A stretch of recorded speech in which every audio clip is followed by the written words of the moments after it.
Welcome to பைக்கோடிஜி. நம்ம Python நம்பை பார்த்துட்டு இருக்கோம். ஸோ இந்த வீடியோவில் எப்படி நம்பையை யூஸ் பண்ணி நம்ம ரேண்டம் டேட்டா ஜென்ரேட் பண்ணுறது அப்படின்றத டீட்டெயிலாக இந்த வீடியோவில் நம்ம டிஸ்கஸ் பண்ணலாம். ஸோ இந்த ரேண்ட் பில்டிங் ஃபங்க்ஷன் என்ன பண்ணும் அப்படின்னா, it generates a random float between 0 and 1. 0லேருந்து 1 வரைக்கும் உள்ள ரேண்டம் நம்பரை ஜென்ரேட் பண்ணுறதுக்கு தான் இந்த ரேண்ட் அப்படின்ற built in function. Next rand int. So நமக்கு இண்டீஜர்ஸ் வேணும் அப்படின்னா நீங்கள் இந்த ரேண்ட் இன்ட் அப்படின்ற பில்டின் ஃபங்க்ஷன் நம்ம யூஸ் பண்ணிக்கலாம். ரேண்டம் டிஸ்ட்ரிபியூஷன்ஸ், அதாவது நம்பையை யூஸ் பண்ணி எப்படி ரேண்டம் டிஸ்ட்ரிபியூஷன்ஸ் டேட்டா செட்ஸ் நம்ம ஜென்ரேட் பண்ணுறது. So there are 3 type of distribution. One is a normal distribution, next is a uniform distribution, third one is a binomial distribution. So இதெல்லாம் நம்ம ஸ்டாட்டிஸ்டிக்ஸில் படிச்சிருப்போம். ஸோ நம்ம மெஷின் லேர்னிங் போகணும் அப்படின்னா இந்த மாதிரியான டிஸ்ட்ரிபியூஷன்ஸ் எல்லாமே அதாவது ரேண்டம் டிஸ்ட்ரிபியூஷன்ஸ் எல்லாமே நமக்கு தெரிஞ்சிருக்கணும். ஸோ இப்போ இந்த வீடியோவில் எப்படி அந்த டேட்டா பாயிண்ட்ஸை நம்ம ஜெனரேட் பண்ணுறது அப்படின்றத டீட்டெயிலாக பார்க்கலாம். Let's go for the example now. As usual நம்ம என்ன பண்ணுவோம், import numpy. Okay, numpy as np. So first என்ன பார்த்தோம், ரேண்டம் ஃப்ளோட்டிங் நம்பர் ஜென்ரேட் பண்ணுறது. So print np dot random dot rand. ஓகேங்களா. ஸோ ரேண்ட் அப்படின்ற இந்த பில்டிங் ஃபங்க்ஷன் தான் it helps to generate the floating point numbers. Okay, so இப்போ என்ன பண்ணுவோம், இதை பிரிண்ட் பண்ணி பார்த்து. ஸோ இந்த ஃபங்க்ஷன் என்ன பண்ணும் அப்படின்னா, பெட்வீன் 0 அண்ட் 1 இது ரெண்டுக்கும் இடைப்பட்ட ஒரு வேல்யூவை இது ஜென்ரேட் பண்ணும். Okay, let's try now. So இப்போ பாருங்க 0.2. Next two it again. So 0.2667. So floating point நம்பர்ஸை தான் இது ஜென்ரேட் பண்ணுவோம். 0.526. இப்போ எனக்கு இந்த ரேண்டம் நம்பர்ஸ் இப்போ சிங்கிள் வேல்யூஸ் தான் நமக்கு ஜென்ரேட் ஆகிருக்கு. எனக்கு ஒரு அரே ஆஃப் வேல்யூஸ் வேணும் அப்படின்னா நீங்கள் என்ன கொடுக்கணும் அப்படின்னா, it's a size. Okay, so எக்ஸாம்பிளுக்கு நம்ம இப்போ ஒரு 5 அப்படின்னு கொடுக்குறீங்கன்னா, ஸோ 5 ரேண்டம் ஃப்ளோட்டிங் நம்பர்ஸை இந்த அரையில் இது ஜென்ரேட் பண்ணும். Okay, let's try now. So பாருங்க, இப்போ it's a array of floating point values. It generates a random floating points numbers. So next என்ன பார்த்தோம், ரேண்ட் இன்ட், அதாவது இண்டீஜர்ஸாக எனக்கு ரேண்டம் நம்பர்ஸை ஜென்ரேட் பண்ணும். So print np dot random, அதே தான் random dot rand int. Okay, so இது என்ன பண்ணும் அப்படின்னா இந்த இண்டீஜர்ஸ் வேல்யூவை கொடுக்கும். பட் இங்கே நமக்கு பேராமீட்டர்ஸ் கண்டிப்பாக பாஸ் பண்ணணும். அதாவது எந்த லோவஸ்ட் லெவல், எது ஹையஸ்ட் லெவல். ஓகேங்களா, அட்லீஸ்ட் நீங்கள் ஒரு பேராமீட்டர் வேல்யூ பாஸ் பண்ணணும். அதாவது ஹையஸ்ட் லெவல், அதாவது எது உங்களுக்கு ஹையஸ்ட் லெவல் அப்படின்னு நம்ம செட் பண்ணணும். நீங்கள் லோவஸ்ட் லெவல் செட் பண்ணலைன்னா அது 0லேருந்து ஸ்டார்ட் பண்ணிக்கும். எக்ஸாம்பிளுக்கு இப்போ 10ன்னு கொடுக்கும். ஸோ இங்கே என்ன நடக்கும் அப்படின்னா 0லேருந்து 10க்குள்ள, அதாவது 10 அப்படின்றது இஸ் எக்ஸ்க்ளூசிவ். ஓகேங்களா, 0 இஸ் இன்க்ளூசிவ். 10 இன்க்ளூட் ஆகாது. பாருங்க 6, again we do it's a 9, again we do it's a 8. ஓகேங்களா, ஸோ எப்போவுமே இந்த ரேண்டம் நம்பர் ஜென்ரேட் பண்ணும்போது அந்த ending values is not included. Okay, so இப்போ எனக்கு என்ன வேணும் அப்படின்னா, இந்த ரேண்டம் இண்டீஜர்ஸ்லேயே எனக்கு ஒரு அரே ஆஃப் ரேண்டம் இண்டீஜர்ஸ் வேணும். ஸோ அப்போ நம்ம இப்போ என்ன பண்ணலாம் அப்படின்னா, அப்போ சைஸை நம்ம செட் பண்ணலாம். ஓகே, ஸோ இதை அப்படியே காப்பி பண்ணிக்குவோம். இங்கே என்ன பண்ணுவோம், சைஸை செட் பண்ணுவோம். ஸோ 0லேருந்து இப்போ எனக்கு 0, 10, எனக்கு சைஸ் என்ன வேணும், ஒரு 5ன்னு கொடுப்போம். ஓகே, அப்போ எனக்கு 5 வேல்யூஸ், அரே ஆஃப் வேல்யூஸை எனக்கு ஒரு அரையில் ஜென்ரேட் பண்ண சொல்கிறோம். Okay, let's do it now. So இங்கே பாருங்கள், it's a array of 5 random integers. Okay, do it again, let's see. So இந்த வேல்யூஸ் சேஞ்ச் ஆகிக்கிட்டே இருக்கும். ஓகேங்களா, ஸோ இந்த மாதிரி தான் என்ன பண்ணலாம் அப்படின்னா, இந்த நம்பையை யூஸ் பண்ணி நம்ம ரேண்டம் நம்பர்ஸை ஜென்ரேட் பண்ணுவோம். ஸோ நெக்ஸ்ட் என்ன பார்த்தோம் அப்படின்னா, இட்ஸ் டிஸ்ட்ரிபியூஷன், அதாவது ரேண்டம் டிஸ்ட்ரிபியூஷன் எப்படி ஜென்ரேட் பண்ணுறது அப்படின்னு பார்க்கலாம். ஸோ ஃபர்ஸ்ட் நம்ம என்ன பண்ணுவோம் அப்படின்னா, normal distribution. Okay, print np dot random dot normal. ஓகேங்களா, ஸோ நீங்கள் இந்த நார்மல் டிஸ்ட்ரிபியூஷன் வேல்யூஸ் ஜென்ரேட் பண்ணுறதுக்கு நம்ம அதிகமாக கோடிங் எழுத தேவையில்லை. ஜஸ்ட் பில்டிங் ஃபங்க்ஷன் தான், random dot normal. Okay, so இப்போ என்ன பண்ணும் அப்படின்னா, இந்த நார்மல் டிஸ்ட்ரிபியூஷன் வேல்யூ நமக்கு ஜென்ரேட் பண்ணும். ஸோ இதோட பேராமீட்டர் என்ன அப்படின்னு பார்த்தீங்கன்னா, LOC, லொக்கேஷன் அப்படின்னு சொல்கிறது. It is nothing but a average. ஓகேங்களா, நம்ம ஆவரேஜ் வேல்யூ என்ன அப்படின்றத இந்த நார்மல் டிஸ்ட்ரிபியூஷனுக்கு நம்ம கொடுக்குறோம். ஸோ ஆவரேஜ் நான் இப்போ எக்ஸாம்பிளுக்கு ஒரு 15 கொடுக்குறேன். அடுத்து ஸ்கேல். ஸ்கேல் என்ன அப்படின்னு பார்த்தீங்கன்னா, இட்ஸ் அ ஸ்டாண்டர்ட் டீவியேஷன். நம்ம ஸ்டாட்டிஸ்டிக்ஸில் படிச்சிருப்போம். ஓகேங்களா, ஸோ ஸ்டாண்டர்ட் டீவியேஷன் நம்ம என்ன கொடுக்கலாம், ஒரு 10ன்னு கொடுப்போம். Next size. ஸோ சைஸ் என்னன்னு பார்த்தீங்கன்னா, like take number of inputs நமக்கு வேணும், அதாவது நம்பர் ஆஃப் டேட்டா பாயிண்ட்ஸ் எவ்வளோ வேணும் அப்படின்னு கொடுக்குறோம். ஸோ எக்ஸாம்பிளுக்கு ஒரு 10ன்னு கொடுப்போம். ஓகேங்களா, ஸோ இப்போ எனக்கு 10 டேட்டா பாயிண்ட்ஸில் யூசிங் த ஆவரேஜ் ஆஃப், அதாவது மீன் அப்படின்னு சொல்கிறது. இந்த எல்ஓசின்றது இட்ஸ் அ மீன்ன்றது it's nothing but average. Okay, it's a scale அப்படின்றது ஸ்டாண்டர்ட் டீவியேஷன். இந்த ஆவரேஜ் வந்து அதாவது எந்த அளவுக்கு விலகி இருக்குது அப்படின்னு சொல்லுவாங்க, அதாவது வந்து ஸ்டாண்டர்ட் டீவியேஷன். வேரியன்ஸ் எவ்வளோ இருக்குது, ஸோ 10 பாயிண்ட்ஸ் விலகி இருக்குது. ஸோ இதை யூஸ் பண்ணி வந்து எனக்கு ஒரு நார்மல் டிஸ்ட்ரிபியூஷன் டேட்டா செட்ஸை வந்து ஜென்ரேட் பண்ண சொல்கிறோம். Okay, let's try now. So இந்த பாருங்கள், இதுதான் வந்து ஒரு நார்மல் டிஸ்ட்ரிபியூஷனோட data sets with using a random. So again we generates, so it will change. So இங்கே பாருங்கள் 39, இங்கே வந்து 52, ஸோ இங்கே வந்து 52, இங்கே வந்து 65 வந்தது, இங்கே வந்து மாறி வந்திருக்கு. ஸோ இப்படி தான் ரேண்டமாக வந்து ஒரு நார்மல் டிஸ்ட்ரிபியூஷன் வந்து நம்ம ஜென்ரேட் பண்ணலாம். அடுத்து uniform distribution. So print np dot random dot uniform. ஓகேங்களா? ஸோ இதுக்கு வந்து எப்படின்னா ஒரு யூனிஃபார்ம் டிஸ்ட்ரிபியூஷன் நம்ம ஜென்ரேட் பண்ணால் லோ வேல்யூ என்ன அப்படின்னு கொடுக்கணும். எக்ஸாம்பிளுக்கு 5 கொடுப்போம், ஹையஸ்ட் வேல்யூஸ் வந்து 15 கொடுப்போம். ஓகேங்களா? சைஸ் வந்து ஒரு எனக்கு வந்து 5 டேட்டா செட்ஸ் வந்து போதும். Okay, let's try now.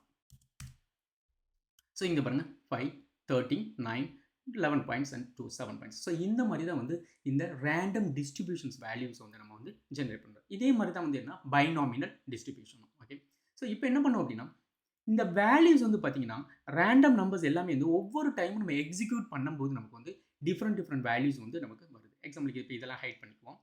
Okay, let's check these 2. Okay, இது ரெண்டையும் மட்டும் நம்ம எடுத்துக்குவோம், கிளியர் பண்ணிக்குவோம். ஸோ இங்கே பாருங்கள், இப்போ வந்து நம்ம 1ன்னு வந்திருக்கா. ஸோ அடுத்து நான் வந்து என்ன கொடுக்குறேன், வேல்யூஸ் வந்து 5ன்னு வந்திருக்கு. அதே மாதிரி இங்கே பாருங்கள் 0.49 வந்திருக்கு, இங்கே 0.82 வந்திருக்கு. ஸோ ஒவ்வொரு டைமும் வேல்யூ வந்து ஜென்ரேட் ஆகிருக்கு. இப்போ நீங்கள் வந்து ஒரு ப்ராடக்ட் வந்து மேனுஃபேக்சர் பண்ணுறீங்க. ஸோ அதை வந்து டெஸ்டிங்க்கு அனுப்புகிறீங்க. ஸோ ஒரு சாம்பிள் டேட்டா கொடுத்து நம்ம வந்து அதை டெஸ்ட்டை பார்க்குறோம். அப்போ வந்து ஒரு அவுட்புட் வரும். அடுத்து அந்த அவுட்புட்டை பேஸ் பண்ணி நம்ம என்ன பண்ணுவோம் அப்படின்னா அந்த ப்ராடக்ட்டை வந்து இம்ப்ரூவ் பண்ணுவோம். ஓகேங்களா? ஸோ இம்ப்ரூவ் பண்ணிவிட்டு அப்போ நம்ம வந்து அடுத்து வந்து டெஸ்ட் பண்ணுவோம். அப்போ அதே சாம்பிளை வச்சு நம்ம டெஸ்ட் பண்ணணும். அப்போ தான் நம்ம வந்து கன்சிஸ்டன்ஸாக வந்து அதோட அவுட்புட் வந்து எப்படி இம்ப்ரூவ் ஆயிருக்குன்னு பார்க்கணும். ஸோ இந்த மாதிரி நம்ம ஜென்ரேட் பண்ணோம் அப்படின்னா அப்போ டேட்டா செட்ஸ் இப்போ பாருங்கள், நமக்கு வந்து 5 டேட்டா செட்ஸ் ஒவ்வொரு டைமும் என்னவாயிருக்கு, மாறி வந்திருக்கா. ஓகே, ஸோ இப்போ வந்து நீங்கள் வந்து அந்த ப்ராடக்ட் வந்து இம்ப்ரூவ் பண்ணிட்டீங்க. ஆனால் வேறு டேட்டா செட்டை கொடுத்தீங்கன்னா உங்களுக்கு அவுட்புட் என்ன வரும், டிஃப்ரெண்ட் ஆகும். அப்போ நீங்கள் வந்து எப்படி பண்ணணும், அந்த அவுட்புட்டை வந்து ஃபாலோ பண்ண முடியாது. It is not a consistence. ஓகேங்களா? ஸோ கன்சிஸ்டண்ட்டாக இல்லை அப்படின்னா அப்போ என்ன ஆகும் அப்படின்னு நமக்கு வந்து அப்போ ரிசல்ட் வந்து கரெக்டாக ப்ரொடியூஸ் பண்ண முடியாது. அந்த ப்ராடக்ட் வந்து குவாலிட்டியாக இல்லைன்னு நம்மளால செக் பண்ணுறது டிஃபிகல்ட்டாக இருக்கும். ஸோ அதுக்கு தான் என்பியில் வந்து நம்ம என்ன யூஸ் பண்ணுறோம் அப்படின்னா seed. Okay, NP dot random dot seed. Okay, நீங்கள் சீட் பண்ணும்போது என்னென்னா எனி வேல்யூ, எந்த ஒரு வேல்யூவையும் நீங்கள் கொடுத்து இங்கே சீடுன்னு கொடுத்துட்டீங்க அப்படின்னா, ஓகேங்களா, இது வந்து 10ஆக இருக்கலாம், 5ஆக இருக்கலாம், 20ஆக இருக்கலாம். ஒரு வேல்யூவை கொடுத்து ஓகே இதுதான் என்னோட சீடு, இந்த சீடுக்கு வந்து நீங்கள் என்ன பண்ணு, ஒரு ரேண்டம் நம்பர்ஸை வந்து ஜென்ரேட் பண்ணு. பட் இந்த ரேண்டம் நம்பர்ஸ் எவ்ரி டைம் நீ ஜென்ரேட் பண்ணும்போது சேமாக தான் இருக்கணும். ஸோ நீங்கள் வந்து எங்கெல்லாம் சீடு 10 கொடுத்துட்டீங்கன்னா இந்த ரேண்டம் நம்பர்ஸ் வேல்யூஸ் சேமாக தான் ஜென்ரேட் ஆகும். ஓகே, இப்போ பாருங்கள், நம்ம லெட்ஸ் டூ இட். ஸோ இங்கே பாருங்கள் 0.77, இங்கே 0.20, இந்த வேல்யூஸ் வந்து 0. ஓகேங்களா, அதாவது ரேண்டம் இன்டிஜர் வந்து நமக்கு என்னவா இருக்குது, 0வாக வந்துருக்கு. ஓகே, இதே இது இங்கே பாருங்கள், இங்கே வேறு மாதிரி இருந்துச்சு. இப்போ திரும்ப நம்ம ஜென்ரேட் பண்ணுறோம், அதே வேல்யூ தான் வருது. இங்கே பாருங்கள் 0.7, அதே மாதிரி 0.20, அதே மாதிரி இங்கே பாருங்கள் 20. ஆனால் இங்கே பாருங்கள் ஒவ்வொரு டைம் எக்ஸிக்யூட் பண்ணும்போது நமக்கு மாறி வந்ததா, 1 வந்தது, இங்கே 5 வந்தது. இங்கே பாருங்கள் 0 தான், ரிப்பீட்டடாக 0 தான். அகெயின் நம்ம சொல்லி பண்ணுறோம், திரும்பவும் அதே வேல்யூ தான். அதே மாதிரி இது எதுக்குமே சேஞ்ச் ஆகலை. ஸோ எதுக்கு இது யூஸ்ஃபுல் அப்படின்னு பார்த்தீங்கன்னா, இந்த மாதிரி நீங்கள் வந்து சேம் டேட்டா ரேண்டம் சாம்பிள்ஸை எடுத்து கொண்டு போய் நீங்கள் வந்து டெஸ்டிங்க்கு கொடுக்கணும். அப்போ நம்ம வந்து அதே வந்து நம்ம ரீப்ரொடியூஸ் பண்ணணும். ஓகேங்களா, it's a replicate the same inputs or reproduce the same inputs. அப்போ நீங்கள் வந்து சீடை வந்து இந்த மாதிரி செட் பண்ணணும். எக்ஸாம்பிளுக்கு வந்து நான் சீடை சேஞ்ச் பண்ணிட்டேன் அப்படின்னா அந்த வேல்யூஸ் எல்லாமே என்ன ஆகிடும், சேஞ்ச் ஆகிடும். இப்போ பாருங்கள், நான் வந்து இந்த சீடு 10க்கு பதிலாக நான் 20 கொடுத்துட்டேன் அப்படின்னா இப்போ வந்து ஏன்னா நம்ம வந்து சீடை வந்து ரீசெட் பண்ணிட்டோம். அந்த 10க்கு தான் இதில் உள்ள வேல்யூஸ் எல்லாம் சேம். இப்போ 20 கொடுத்துட்டீங்க அப்படின்னா இந்த புதுசாக நியூ வேல்யூவை வந்து எடுத்துரும். இப்போ இந்த நியூ வேல்யூ வந்து என்ன ரீப்ரொடியூஸ் பண்ணலாம். ஸோ இப்போ வி டூ அகெயின் பாருங்கள், ரீப்ரொடியூஸ் ஆகுதா, அதே 7 தான், திரும்ப வருறோம், அதே 7 தான். ஸோ நீங்கள் ஒன்ஸ் சீடை செட் பண்ணிட்டீங்க அப்படின்னா இந்த என்டையர் ஸ்கிரிப்டும் என்ன ஆகும் அப்படின்னா அந்த ரேண்டம் வேல்யூஸை வந்து நீங்கள் ரீப்ரொடியூஸ் பண்ணலாம். ஸோ அதுக்கு தான் வந்து இந்த NP dot random dot seed. Okay, so நம்ம வந்து normal distribution, uniform distribution, binomial distribution இதெல்லாம் பார்த்தோம். ஸோ எக்ஸாம்பிளுக்கு வந்து இங்கே இந்த நார்மல் டிஸ்ட்ரிபியூஷனாக என்ன, யூனிஃபார்ம் டிஸ்ட்ரிபியூஷன் என்ன, பைனாமியல் டிஸ்ட்ரிபியூஷன் நம்ம டீட்டெயில்ஸை இன்னொரு வீடியோவில் நம்ம பார்க்கலாம். That is related to the statistics. But இது எல்லாம் நீங்கள் வந்து மெஷின் லேர்னிங் வரும்போது கண்டிப்பாக தெரிஞ்சுக்கணும். இப்போ ஒரு நார்மல் டிஸ்ட்ரிபியூஷனை மட்டும் எப்படி வந்து, அதாவது நம்ம ரேண்டமை யூஸ் பண்ணி நம்ம எப்படி வந்து அந்த கர்வை வந்து நம்ம ஜென்ரேட் பண்ணுறது அப்படின்னு ஒரு சிம்பிளாக ஒரு கோட் எழுதலாம். Okay, so what we do now, நம்ம வந்து மேட்பிளாட்டை வந்து இம்போர்ட் பண்ணிக்குவோம். Import matplotlib dot plot pyplot. Okay, sorry, pyplot as a plotன்னு வச்சுக்குவோம். ஓகே, இப்போ நம்ம என்ன பண்ணுவோம், ஒரு நார்மல் டிஸ்ட்ரிபியூஷன் வந்து நம்ம டேட்டா வந்து ஜென்ரேட் பண்ணுவோம். ஓகே, இப்போ டேட்டா இஸ் ஈக்குவல் டு நம்ம as usual np dot random dot normal. Okay, so normal டிஸ்ட்ரிபியூஷனுக்கு என்னென்ன பேராமீட்டர் நம்ம சொல்லியிருந்தோம் அப்படின்னா LOCன்றது is nothing but a mean, அதாவது it's a average. Okay, so LOC நம்ம என்ன பண்ணுவோம், ஒரு 15 கொடுப்போம். அடுத்து வந்து ஸ்டாண்டர்ட் டீவியேஷன். ஸோ எந்த அளவுக்கு அந்த டீவியேட் ஆகிருக்கு இந்த வேல்யூஸ், அதாவது ஈச் வேல்யூஸ் ஃப்ரம் த ஆவரேஜ்லேருந்து எவ்வளோ டீவியேட் ஆகிருக்கு அப்படின்னா எக்ஸாம்பிளுக்கு வந்து நம்ம ஒரு 10ன்னு கொடுக்கலாம்.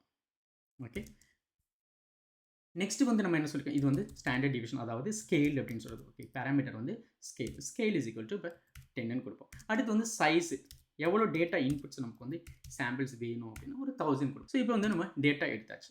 ஸோ இப்போ என்ன பண்ணுவோம், ஒரு ஹிஸ்டோகிராம் வந்து ஃபார்ம் பண்ணுவோம், plotted. ஸோ இந்த கோடிங்லாம் வந்து you don't need to worry. நம்ம என்ன பண்ணுவோம், இந்த மேட்பிளாட் படிக்கும் போது டீட்டெயில்டாக நான் எக்ஸ்பிளைன் பண்ணுவேன். பட் ஜஸ்ட் இப்போதைக்கு எப்படி வந்து இந்த ரேண்டம் டேட்டா வச்சு நம்ம ஒரு நார்மல் டிஸ்ட்ரிபியூஷன் கர்வை வந்து நம்ம ஜென்ரேட் பண்ணுறது அப்படின்றது மட்டும் பார்க்கலாம். ஸோ ஹிஸ்டோகிராம், இந்த பிளாட் ஹிஸ்டோகிராமுக்கு வந்து ஃபஸ்ட்டு என்ன கொடுக்கணும், டேட்டா கொடுக்கணும்.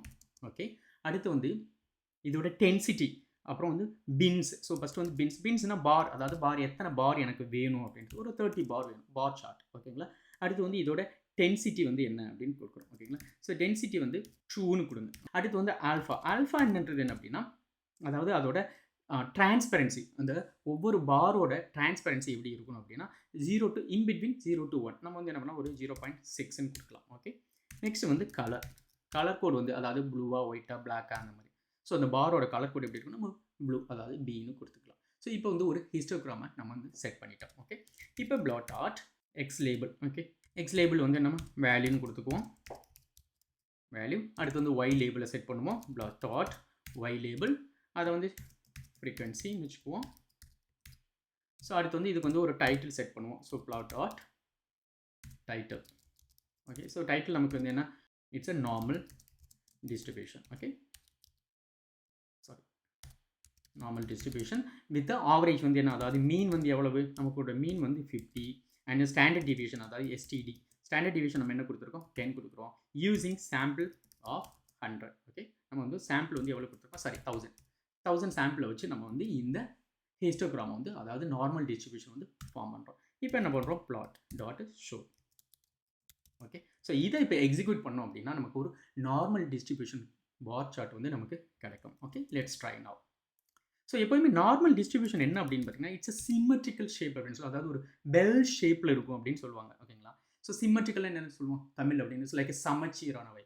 உங்களோட சென்டர் பாயிண்ட்லேருந்து ரைட் டு லெஃப்ட் எப்படி இருக்கும் அப்படின்னா இட்ஸ் சேமாக இருக்கும். ஒரு பெல் இருந்தோம்னா எப்படி இருக்கும், ஸோ பாட்டத்துலேருந்து போகி டாப்பில் வரும், அப்புறம் கீழே இறங்கி வரும். ஸோ இந்த top is the center point of the curve. அந்த சென்டர் பாயிண்ட், அதாவது மீன், மீடியன், மோட் எல்லாமே வந்து சேமாக இருக்கும். So what is a mean, what is a mode, what is a median அப்படின்றத நம்ம டீட்டெயில்ஸாக நெக்ஸ்ட் வீடியோவில் பார்க்கலாம். ஸோ இங்கே பாருங்கள், இது ஒரு என்ன ஆகும் அப்படின்னா இந்த கர்வ் வந்து ஒரு நார்மல் டிஸ்ட்ரிபியூஷன் கர்வ்.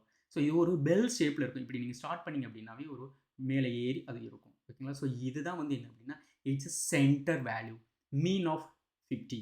ஸோ எப்போவுமே வந்து ஒரு நார்மல் டிஸ்ட்ரிபியூஷனுக்கு மீன், மீடியன், மோட் வந்து சேமாக இருக்கும். Mean is nothing but average, median is a center value of the data sets, mode is the most frequency value. So இதெல்லாம் நான் வந்து ஃபர்தர் வீடியோவில் உங்களுக்கு எக்ஸ்பிளைன் பண்ணுறேன். ஸோ இப்படி தான் வந்து ஒரு ரேண்டம் டேட்டாவை நம்ம வந்து யூஸ் பண்ணி நம்ம வந்து ஒரு நார்மல் டிஸ்ட்ரிபியூஷன் கர்வை வந்து நம்மளால் ஜென்ரேட் பண்ண முடியும். தேங்க்ஸ் ஃபார் வாட்சிங். See you in the next video.